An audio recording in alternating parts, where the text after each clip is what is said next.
Guys ready হয়ে ক্যাবের জন্য ওয়েট করছি। এখন আমরা কেএলএ যাব, মানে কোলালামপুর যাব। সো লঙ্কাই ঘোরা কমপ্লিট, আমাদের কাজও কমপ্লিট। আজকের ওয়েদারটা খুবই সুন্দর, কালকে বৃষ্টি হওয়ার পর দারুণ ওয়েদার। চলো এয়ারপোর্ট গিয়ে দেখা হচ্ছে। তো ক্যাবে উঠে গেলাম। তো সত্যি বাইরের পরিবেশটা দেখো কি সুন্দর, মানে মনটা খুব খারাপ লাগছে কি এত সুন্দর সিটিটা ছেড়ে অন্য জায়গায় যেতে হচ্ছে, বাট কিছু করার নেই, যেতে তো হবেই।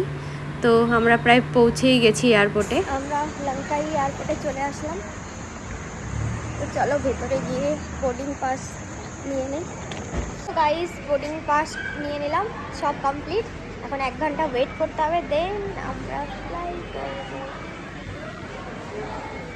তো এটা হচ্ছে লঙ্কাই এয়ারপোর্ট, খুব একটা বড় নয় বাট ছোট, সুন্দর। তো ওকে, যখন ফ্লাই করব তখন।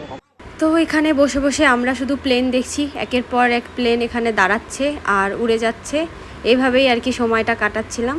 তো এখন আমরা লাইনে দাঁড়িয়ে গেলাম প্লেনে এন্ট্রি করার জন্য। তো দেখো এখন আমরা এই যে প্লেনটা দাঁড়িয়ে আছে এর ওপরে উঠব। তো এখানে আমি আমার যে লাগেজ আছে সেটাকে টেনে টেনে নিয়ে যাচ্ছি এই প্লেনে ওঠার জন্য।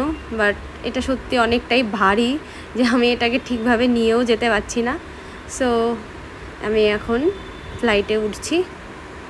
আর গাইস আকাশটা শুধু দেখো, এই মেঘগুলো যে এত সুন্দর, মানে আমি এত ফ্লাই করেছি বাট দিনের বেলা খুব কমই ফ্লাই করেছি। তো আজকে আমি প্রকৃতিটা আজকে সুন্দর প্রকৃতিটা দেখব। তো চলো ফ্লাইটে উঠে গেলাম। তো এখানে জাস্ট বসলাম, বাট আমার উইন্ডোর সিট পড়েছে, আমি আমার সিটে বসে পড়লাম।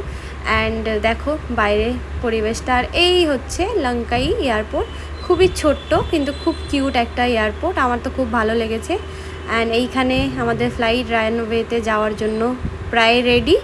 তো চলো আমরাও রেডি। তো ধীরে ধীরে ধীরে ধীরে প্লেনটা এখানে ছেড়ে দিল। যতটা ভয় হচ্ছে তার থেকেও বেশি এক্সাইটমেন্ট হচ্ছে কি দেখো ধীরে ধীরে অনেকটাই উপরে উঠে গেছি। আর নিচের পরিবেশটা দেখো এতটা সুন্দর, মানে উপর থেকে যে আইল্যান্ডটা দেখা যাচ্ছে কি সুন্দর না। অ্যাকচুয়ালি আমার প্যারাগ্লাইডিং করার ইচ্ছা ছিল বাট হয়ে উঠলো না। তো দেখো এখন মনে হচ্ছে আমি সুন্দরভাবে স্কাই ডাইভিং করে নিলাম ওপর থেকে। এত সুন্দর দৃশ্য দেখতে দেখতে মানে আমি আসছি। তো কখন যে 45 মিনিটের জার্নি শেষ হয়ে গেল বুঝতেই পারলাম। তো আমরা পৌঁছে গেলাম কোলালামপুর এয়ারপোর্টে। তো এরপর আমরা কোথায় যাই নেক্সট ভিডিওতে দেখা হচ্ছে, ততক্ষণ অবধি টাটা।